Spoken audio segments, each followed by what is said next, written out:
Hello, everybody, and welcome back to another edition of Track to Noise. Thank you so much for joining us on this midweek special as we look back on Town's 1-0 victory against Stoke City this past Wednesday at Portman Road. To help me look back on the game, I'm delighted to say once again, we're joined by Mr. Richard Popple, I should say. Apologies about Popple, not Popple. But, maybe that's sort of a sign of how things are going to go at this show, considering the quality of the football we saw on the pitch there. Richard, obviously, fantastic victory against Coventry on the weekend. We did follow up with a victory. Not the most exciting of games, but, we've had quite a few drab games at Portman Road this season without a win. We'll take it, I guess, right? Yeah. We can't complain. I mean, come on, it's back-to-back clean sheets, back-to-back wins over top six sides. So yeah, great. It's great. Yeah. Well, I think your enthusiasm is met maybe by your lack of viewing last night's fixture, but for the most part, it was, I think, a difficult affair to be honest. But we take the win, as I said. We'll get stuck into the game, as I said, though, with it being at a midweek one. Just looking at the lineup we had on the game, it was pretty much the exact same starting 11, which I think many fans were clamouring for. Obviously, we've seen on multiple games this season where McKenna's made 5 or 6 changes to the starting 11 that performed quite well in a certain fixture and didn't start the next game after that. So I think considering how well we played against Coventry, it was good to see pretty much the same 11. The only change, obviously, was even Aslan coming in for George Hurst, who picked his 5th yellow of the season against Coventry, with him starting there. Obviously, I think him maybe starting against Akpom due to his goal, albeit at the end of the last stage of the match against Coventry, but Aslan maybe have a point to prove. But obviously, it's good to see, I think, the 11 kind of being a bit more consistent, Richard. Obviously, it's been quite a big discussion of contention amongst fans this season as it's kind of been a bit of an issue, hasn't it? So I think that's a good thing from McKenna to put up the same 11 and keep the momentum going. Well, yeah, and that forces his hand to do it even more, doesn't it? You got 2 wins out of it, basically. So all signs are pointing in the right direction at the moment. So finally, I'm starting to feel a little bit more confident, I think, about the rest of the season. Purely because we just seem to be a bit more solid. We seem to be a bit more. Mick Mills was talking about it on Radio Suffolk, former Ipswich legend, of course, and he was sort of saying that there was a bit more of togetherness in the squad, which I don't think we've necessarily seen throughout the season.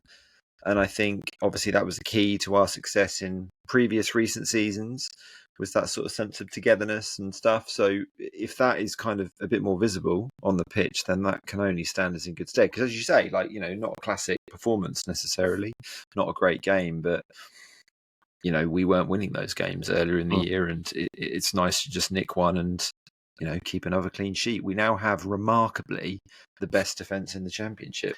I know, we'll get on to that later on the show, considering we've talked about clean sheets kind of eluding us this season. It is incredible. Joint record clean mad, sheet with our opponents this week. Obviously, they were miles ahead of everyone apart from up until recently, with a string of losses against obviously us and Sheffield United recently. You talk about that togetherness as well. Like I said, we'll get into the game in a sec, but you're seeing that a lot more now. As you said, I think a stand-up moment for me really was the celebration. We're going back to this past weekend, but it was a great win, so let's do it again. It was Egley's celebration with Nunes on the weekend. I think you saw it with him sort of doing the sort of maybe it's all Norwegian thing. All Norwegians do it. The Erling Haaland, yeah. Erling Haaland celebration on the floor, and then Nunes doing a similar pose next to him. It's good to see that we talked about togetherness and showing a bit of personality builds connection with the fans. I think that, as you said, things are starting to take shape both on and off the pitch with the squad now, aren't they? It's good.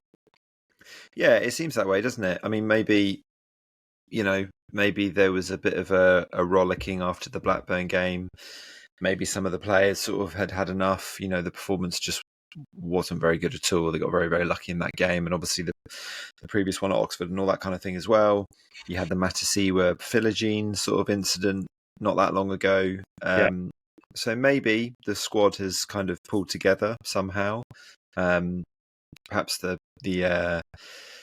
that came from the manager, perhaps that came from senior players, I don't know, but the signs are good. You can never say oh wow, it's kind of flipped around, because we're only a couple of games into a decent run, but the signs are definitely good. And to beat Coventry and Stoke in 4 days is from where we have been fairly recently is a pretty good turnaround and a nice place to be. And all of a sudden we're kind of fairly solid looking in the top 6 now. So very much a platform being built.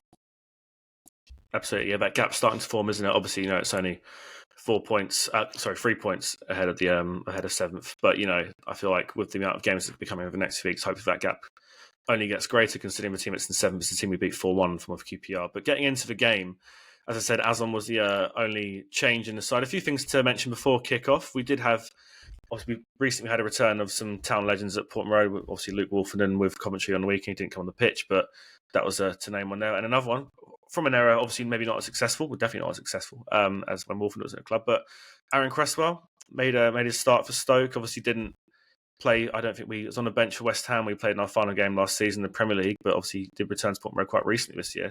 But always great to see faces from an era which is a bit up and down. But obviously he was one of the very much stand-up players of quite a difficult time for the club, and always good to see him back at Portman Road. I was hoping for a Davis and Cresswell shirt swap at the end of the game, kind of two great left backs for Town. I don't think that happened, unfortunately, but great to see, in my opinion, a really great player for Town in his time back at Portman Road. Yeah, it's a really long time ago, isn't it? Now, yeah, you kind of feel like it. I think he was at West Ham for 10 years, wasn't he? Yeah, 11 years, 3 years ago, 11 to 14, then 14 to 25. Obviously, this season with West Ham. Yeah, nuts. It doesn't really feel that long ago, but it was a really long time ago. Yeah, I mean, he was a good player. If I'm honest, I don't remember that much of that particular era. Those kind of, I wasn't watching a lot during that time, or not as much as I have at other points in the club's history, really. The start of the McCarthy era and stuff. Did watch a lot of the end of that era, and it wasn't so good.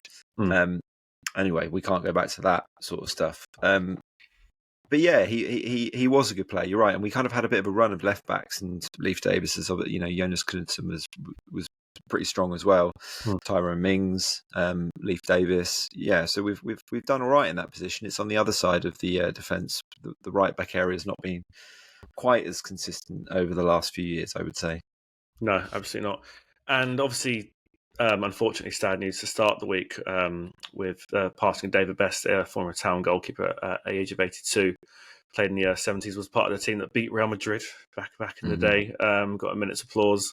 Nice to see, obviously, the current squad, and especially in recent years, have made a big impact at the club. But obviously, there's many players who probably achieved even greater things back in the day. He's certainly one of them. It's good to see that from the home fans and getting respect he very much deserves from the home faithful and obviously the away fans as well. But getting into the game, I mean, Richard, we start from the beginning. First minute, very much the momentum from the weekend seemed to be carrying over straight away, because a fantastic goal from Jaden Philogene. Goals that very much have echoed ones that he scored this season, where kind of a really, really audacious effort from the edge of the box and curled across the face. I think he got a similar one against Sheffield United, one similar against Portsmouth, but this one's even more impressive. First touch, good pass from Nunez. And yeah, another individually brilliant goal from him. Obviously, you like build-up playing, teamwork for goals, but he's showing really he can kind of do it himself when he's called upon, can't he? Another great goal from Philogene. Yeah, he's got this kind of ability to do one thing really, really well. And it's probably the most important thing in football. And that's kind of like, scoring goals, obviously. But these kind of spectacular goals as well. He's a funny player, really, isn't he? Because he's got kind of everything. And he has these moments where it's a cut above a lot of other stuff in the Championship, really. And then he'll sort of drift out of games, and obviously away from home, and at home it's a bit of a different story for him this year. But he keeps coming up with these moments at Portman Road, and obviously it turned out to be the match winner. In this game, which I think after 2 minutes you would have thought would be quite surprising, that'd be the only goal of the game. But it's a great goal, and it's good enough to win any game of football, as the cliche goes. Yeah, we put on our socials ahead of after the game. It was like a bit of individual magic from him, which we've seen on many occasions from this season. I think he was starting to get, not found out is the correct word, 'cause he's still performing quite well, but considering the quality he had early in the season, he was kind of getting kind of double team, which he still was to an extent in this game. I think early on was why I was able to get away from it. He kind of was found on getting trapped again in those stages, but he has kind of struggled to, I think, impose his will in games on a few occasions this year, just because he's kind of that target man and does get, as I said, double team. So it's good for him to get that goal, because it's been a while, to be fair, since he's netted a goal. So it's probably good for the old confidence there to net one. But really, following from that, especially how Stoke as I said, lost poorly on the weekend to Sheffield United 4-0. I was kind of hoping that it would be the same scenario here with a 4 goals as well, but it wasn't to be. And Stoke did find a way back into the game with some really well taken chances and a bit more of an equal one. I mean, going into this match, I was kind of expecting a low block from Stoke from minute 1 to minute 90, with us struggling to find the back of the net. Obviously, we found the back of the net early on, which maybe led them to changing their game plan ever so slightly. But Stoke, as you said, defensively they've been quite assured this season, apart from recent games, but look good going forward, some good chances, and we responded quite well defensively. But it did make for quite a back and forth game, which I was surprised going into it. But I think that was well performed from us. And then we had a few chances from Azon around the 17th to 20th, but not much to go from really. And again, one of the biggest highlights for me in the first half, Richard, the 20th minute, was Jack Taylor was sick on the field. Bless him. He managed to play most of the game after that, but a bit of worrying sign there. So hopefully he's right. Well, there's a lot going around, Tom, as there is. as everyone always says in December. Yeah, I was off my day job early this week as well. I'm doing better now though. But I didn't know that. I hope you are feeling better. Yeah, no, a bit better now. But really, I think 30 minute onwards, it was a bit back and forth, as I said, though, from I think minute 1 to the 30th, with some good chances on both sides. But really, after that, after the half-hour mark, not much really either side managed to offer anything. To be honest, a bit of a dull kind of back and forth for the end of the 45. Well, I mean, Azon should have made it 2-0, right? He missed Yeah. Yes, it's not an open goal, but there's no goalkeeper there. There were a couple of defenders on the line, but not a lot of composure in that finish, which is a shame because it would have been great for him to have got a goal quite quickly after the last one, because the first one he scored, where was that? Was that Swansea? I can't remember. Yeah, Swansea. Was it? Yeah. Gosh, I just pulled that out of nowhere. Like his goal. You thought that might kick on, and it didn't really happen for 5 or 6 games, and then obviously he scored at the weekend. He still is a lot of things, a lot of effort and a lot of energy, but perhaps the clinicalness and the composure isn't quite there at the moment. And you kind of saw that in that finish, which I guess can happen, but at the same time, if you're a striker, you'd be expecting to at least hit the target, to be honest.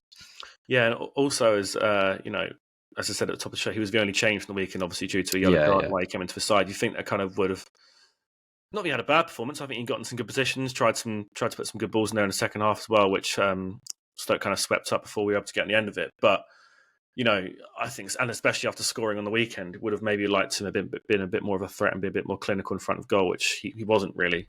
Unfortunately, that was a bit of a shame to see. We'll take our first break, and we've got a few more things to go from the game. We'll also preview Town's trip to Leicester this coming weekend, which obviously is opponent we're quite familiar with after the Premier League and obviously the Championship in recent seasons. So that'll be a big game with them finding their form recently as well. So we'll take our first break, and when we come back, as I said, we'll be looking back further on Town's 1-0 win against Stoke City. Welcome back to part 2 of Tracked Noise, looking back at Town's 1-0 victory against Stoke City this past Wednesday. Getting into the second half, though, Richard, it was, as I said, few and far between chances for the majority of the game. Obviously, Philogene's great opener kind of saw off what was quite a drab affair from both sides in terms of being clinical in front of goal. We saw a few chances. I think Davis had a decent cross. I put in my show notes, cross or shot. I wasn't really sure what he meant to do from that, but it didn't really lead to much. And Azon had a straight from a corner, which went straight to Stoke City's keeper there. And then we saw in the 64th a Nunez free kick on the edge of the box with fans chanting his name and singing in your head, but it just hit the wall, unfortunately. You got listeners, Richard's got his hand in the face there after that chant. You're not a fan of that chant? I'm not a fan of it, but it sort of just drones on kind of incessantly. Yeah. And I quite like the song. I quite like the Cranberries in general, but it's just a bit sort of repetitive, let's say that. I think it's more just from the sense of like rubbing it in Norwich's face ever so slightly still. Yeah. But you're singing it. I mean, the singing of second free kick's been set up because we know obviously you saw at QPR he does have it in his locker and he nearly got it in home debut against Sheffield United as well. But before he even stepped up to the ball and we know he was going to take it, fans are singing his name and hasn't really done anything yet with it and is singing his name. I guess, like I said, it shows his connection to fans already, which we've been talking about we want to see all season. But it was quite a poor free kick afterwards. So that was a bit of a shame there. Game did kind of open up the last 20 minutes, though. I think obviously that's due to Stoke being 1 down. They are going to kind of try and go for it. The game did kind of open up on both ends. But Town ready to start to look tired. I was kind of questioning in terms of sub when we're going to see him. We saw him in the 73rd minute. And one player I thought we were going to see come off was the goal scorer, Jaden Philogene, because he did look a bit tired. He did pick up a slight knock from one of the Stoke players, starts connecting with his foot, but he seemed to be all right and carrying on. But the subs we saw come on were Jens Kuste for Jack Taylor, Eggerly, hero from the weekend again for Jack Clark, and Akpom for Azan. All of them did kind of have a decent impact. We saw Clark on the right rather than for the left, because obviously Philogene stayed on. And then Kuste made some decent runs to sort of nullify the midfield, really, and kind of do what we like to see him do, really, and just kind of break up that area of the middle and do some good runs moving forward. But he kind of couldn't really offer much going forward. But good to see him kind of finding his feet in that area of the pitch as well. And then really, like, I'm kind of blitzing through the game here. I apologise if that's all right. If you want to interject at any point at all. But, well, look, Matasiwa picked up another yellow, so you know, he's building up towards another little suspension in there. And yeah, Schmodix came on, didn't he, a little bit later for Nunes as well. Yeah, I mean, look, the subs are okay. It was one of those games. I think you're right. In the second half, it just never really got going for either side, really. Which I think, you know, suited us. I think being able to win a game like this was actually really important, because we've not really done it that much this season. So looking a bit more solid, and you know, Stoke played okay and had a couple of chances, as you said, but we didn't look as open as we have done in certain games, and we certainly didn't look as kind of chaotic. You know, we've had these kind of like 10-minute spells where teams have got on top of us a little bit, and we've just not really responded. There wasn't really any of that in this game, which was good to see. And I think because we went ahead so early, we've not really done that a lot this year. I think I remember Southampton. I think we went ahead really early through Hurst, and that's kind of it. We've struggled to break teams down quite quickly. So actually, getting that early goal, particularly at home, has been a bit of a new thing to sort of deal with. So actually, just holding on and winning the game like that, and not really holding on, but just like seeing the game out. I think that stands us in pretty good stead, and will give the defence again, which he didn't change, which helps. Quite a lot of confidence. Yeah, absolutely. I think, you know, as you said, scoring early, it kind of does throw the opposition's game plan out the window more as well. Yeah, definitely. Because, you know, as you said, maybe Stoke came into this game trying to go for low block and seeing other performances from sides who've kind of put road and got something out of it this season. But then to immediately concede, you kind of have to throw that game plan out the window, as I said, and kind of go from there. And Stoke really didn't offer much going forward. I think around the halfway mark, it was equal chances, but then around like halfway through the second half, I think I'm not sure how many of these were in target. We had about 13 shots to their 5. So it kind of showed, like, in terms of, despite the fact we were winning, in terms of who actually wanted to go for it more. But yeah, it did kind of kill the game a bit more. As you said, I mean, the last stage, we only saw 2 minutes at a time, which I can't remember last time I saw a game with that little added time left. I mean, there wasn't many injuries, to be fair. I mean, it kind of summed up, maybe the referee wanted to get him earlier, I'm not sure. But probably quite a cold Wednesday night, December. Yeah. I think there was only 27,000 in the ground as well. So, you know, 3,000 down on capacity. I suppose 27's all right for a Wednesday night, but Town at the moment, you know, would be expecting to sell out more often than not. Yeah, absolutely. But yeah, no, good, it is a good result. I just want to give a shout out to Stephen Enzonzi. Yeah. Because he when his name like popped up earlier in the season on the Stoke team sheet, I can't remember who they were playing. I was like, how long has he been at Stoke? And then I'd completely he left for about 10 years, Tom, but I didn't realise that. So I was like, oh my god, he must have played like 500 games for Stoke. But no, he'd had a whole different career somewhere else. But it's just mad, those kind of players from the past where you're just like, how are these guys still around? World Cup winner as well. He was really good player back in the day. I mean, he's still a good player, but he was he used to be great. And he just made me. He reminded me of like similar kind of age to Nemanja Matic, and I was just thinking about the time when Ipswich were linked with Nemanja Matic. That was just mental. Maybe Matic could have been what Xhaka has been to Sunderland this season, though. You never know. It's all in the past now, but. Yeah, that was a weird move. Yeah, and Zonzi, like, just go on a bit of a sidetrack here. My university friends, we always used to find on FIFA. He was really really good and helpful in set yeah, situations on the pitch. But yeah, good great player. player. Yeah, really good Yeah, player. Some good players from Stoke. I think, well, maybe not this day and age, but Cresswell and Stoke to name a few. Obviously, I think the best days of their career behind them, unfortunately. But yeah, good players back in their day, that's for sure. Just some pointers from the game. Obviously, it wasn't, as I said, unfortunately, the most exciting one. 3 points, we'll always take that because we've had games this season where I think the amount of chances that were created were similar to this, but we ended with a draw or sometimes with a loss, unfortunately. Obviously, looking back to the Charlton game. So I think that's a really good thing to take out from it. As you said at the top of the show as well, you know, you're doing something right when you're winning games and not performing. We did perform bad, but it wasn't the most exciting performed affair. fine. Yeah, Yeah, yeah. yeah, yeah. And, four goals and zero conceded against, as you said, two top six teams in the past few days will very much take that, especially as we're heading up to Leicester on the weekend, who seem to be finding their feet, as do Southampton, the other relegated Well, side look, from last season. if we win in that game, that's an unbelievable week. Yeah, yeah.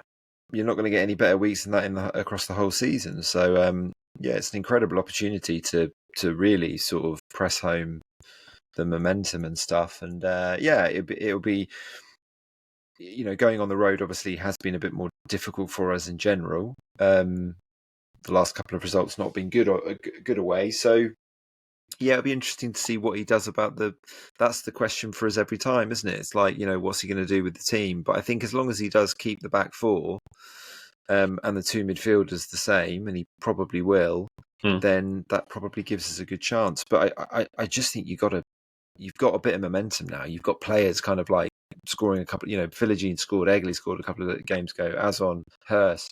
You've kind of got to roll with it a little bit and just see how far it can take you. And then if players get a bit tired later in December, fine, swap a few out. But for now, I'd like to see him basically go with the same team, and Hurst comes back in up top. I think as well, no disrespect to Sheffield Wednesday, we've got a game coming this Saturday, which you kind of should keep the same level as you said, momentum-wise, but we've got a game a week after that, which you'd like to think rotations might be a bit welcome from our fans, considering the quality of opposition that's going to be coming to Portman Road. Obviously, again, like I said, no disrespect to Wednesday, but you'd like to think a few changes shouldn't hurt us so much in that game. Yeah, you would think so. Yeah, but I mean, I suppose the only thing that you mentioned him earlier was that Philogene did look a little bit tired and obviously played the full 90 minutes. But I think you just say to them, look, well, I'm not a football manager, but like, if they can do it this weekend, then they have a whole week off, right? There is no midweek game next week, so I think it is an opportunity. You've got to play the team that's starting to gel. That word we've long been looking for. And I think momentum-wise as well, and quality of opposition should be a good motivator as well. And considering how well we're climbing right now, obviously, we are still 5 points behind Borough. I think some results to go in our favour this against Stoke, because Millwall dropped points and Bristol, I think, as well, found a late equaliser. So some results around us did help as well. Obviously, it's so tight up there that I think we should focus on ourselves rather than others. But some good results happening there. Looking at the game, obviously, I said not many moments to go from, but a sort of a topic that's kind of emerging amongst the squad is obviously, you could maybe argue, the goalkeeping situation, because Alex Palmer was on the bench in this game and he has come back seemingly match fit now. Christian Walton in goal, 10 games now, starting back-to-back clean sheets. Mm-hmm. Where are you at with a potential return for Palmer or Walton sticking his place? It seems it's something that's kind of lurking in the background. People are starting to talk about now, considering Palmer's rearing his head again. I don't think Palmer is a significant upgrade on Christian Walton, to be perfectly honest. So I would keep Walton in the team at the moment. I don't see any reason why not. They're starting to pick up a few clean sheets at the moment. You want to keep that continuity. This is nothing against Palmer, by the way. I just don't think he's a massively significant upgrade on Walton. So what would be the point in chopping and changing him out? I know he started the season as number one, but Christian Walton started the Championship promotion season as number one, and he got injured on the opening day and never played again. So that's kind of how football works, really. So I think Walton, I don't think he's the perfect keeper at all, and I don't think McKenna thinks that either, because otherwise he would have been the number one for the last 3 years. But at the moment, if you've not got a significant upgrade, don't change it. It's a bit like with the Kipre Greaves situation.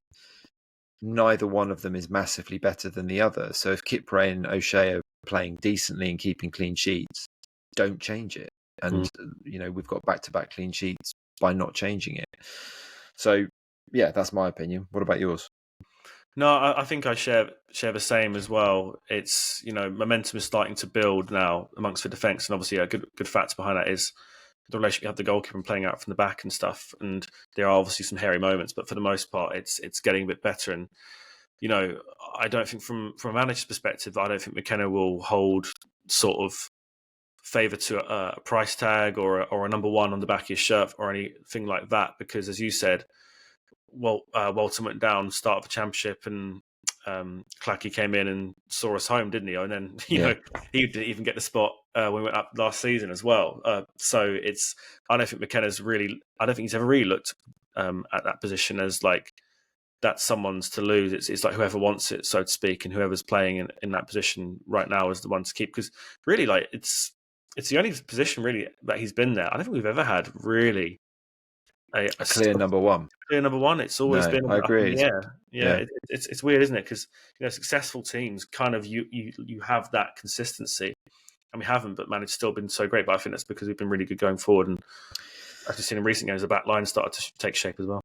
Yeah, it is odd, and it's odd that we've ended up back with Christian Walton, really, because he was the first one really in on loan, and then we bought him, and then he gets trumped by Hladky, and then he's like well down the order last year. Muric comes in, and then Palmer. Everybody was like ahead of him, and all of a sudden he's the number one again. I think he deserves it, and I think you probably know what you're going to get. He's had a connection with the club for a long period of time. I think that's important at the moment because we don't have that many players that have that connection. So, yeah, I wouldn't be changing it anytime soon. No, me neither. Looking ahead to this weekend, obviously Leicester, they've started to find their feet, and obviously I think all three promoted sides with a lot of changes and stuff, relegated sides, sorry, I should say, with a lot of changes in the summer, kind of had a bit of a slow start to the beginning of the season, but I think we're starting to see a bit more momentum. Obviously, they've only won one of the last four away victory at Derby and conceded 2 goals after taking a 2-0 lead at Bristol. So it may not be as much in form as Town, for example, but I think things are starting to emerge ever so slightly. But it's going to be a tough game. Obviously, we lost them in the latter stage of last year when neither side really had anything to play for, and we haven't beaten them for a long time. No, 2-1 draws in the season. We both went up, and obviously in the Premier League as well. And then in the Championship, like you're looking back, last we played them off, that was 10 years before that, before they went back up to Prem and did amazing things winning the league itself. So been a tough team for us to play against in recent years, and I fully expect, despite the fact, they are below us in the table, for it to be a tough game this weekend. Yeah, I mean, they're not a million miles off, are they, in terms of points and stuff from us, really, because it's such a congested league. And you're right, they've started to pick up a little bit, even though they lost a 2-goal lead yesterday to Bristol City. But Bristol City's not a particularly easy place to go. They're a funny team, Leicester. You're right. They've got good players, lots of players that we know.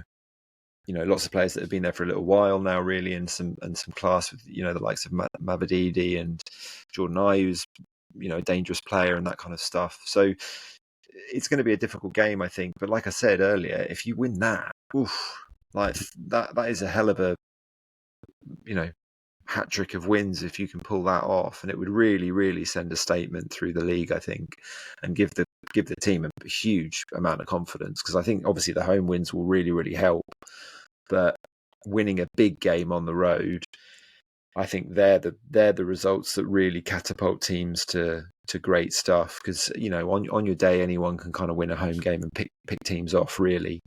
So yeah, it's a great opportunity, and I hope we are long overdue against them. So let's hope we can do it. And they are a bit flimsy defensively, I think, sometimes. So that's probably where we can get them.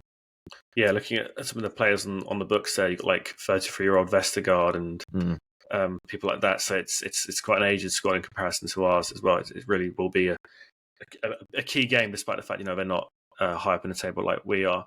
But we talk about like momentum there. Obviously, yeah, if you beat Leicester, that's a great week, and especially in the festive period there. Watching the Stoke game as well, talking about momentum, and it took a bit of a while for us to really build that.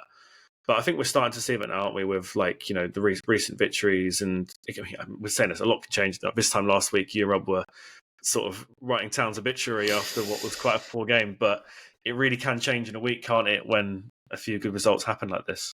Yeah, I don't. We weren't quite right in the obituary, but because I think the whole caveat was this is awful to watch, and these were terrible results, but we're still only however many points it was at the time, 2 points off, fourth place or whatever.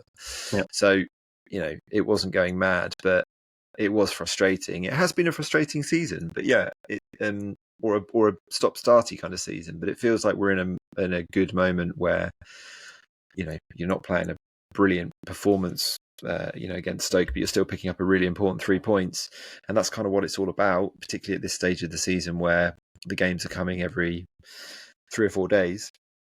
And I think if you can take something, I mean, look, even if we got a point at Leicester, I think that's a good result. 7 points from 9 in that week is a very good week. So we would take a draw. A win would be fantastic and a real statement, I think. Then you're right, we have a week off and you've got Sheffield Wednesday. But the month finishes with 2 very, very difficult away games at Millwall and Coventry. So that's massively challenging as well. So it's quite an important game, really. You want to, if you lose, you're kind of taking a step back again. So it's quite important, I think, that they at least maintain a little bit of an unbeaten run. Yeah, absolutely. We said in the latter stage of last month that coming to December, on paper, it was a very difficult month. So far, so good. We're starting to see Town's true colours and get some really good results in what, like I said, on paper looks to be probably our toughest month of the season so far with Christmas and just a quality opposition. So I think so far it looks really good and hopefully it continued. But that's good for today's show. We're back next Monday to review Town's game against Leicester, and then we'll be off for a week or so with Sheffield Wednesday coming to town after that. Whilst you're here, if you want to head over to our socials and give us a like, follow, and all that sort of stuff on YouTube and Blue Sky, X, Instagram, TikTok, all that stuff really does help us out. And if you want to head to wherever you get your podcasts and give us a review, like, star rating, whatever it is, again, it really helps out and we really do appreciate that. But that's going to do it for today's show. We'll see you next time. Enjoy the rest of your week.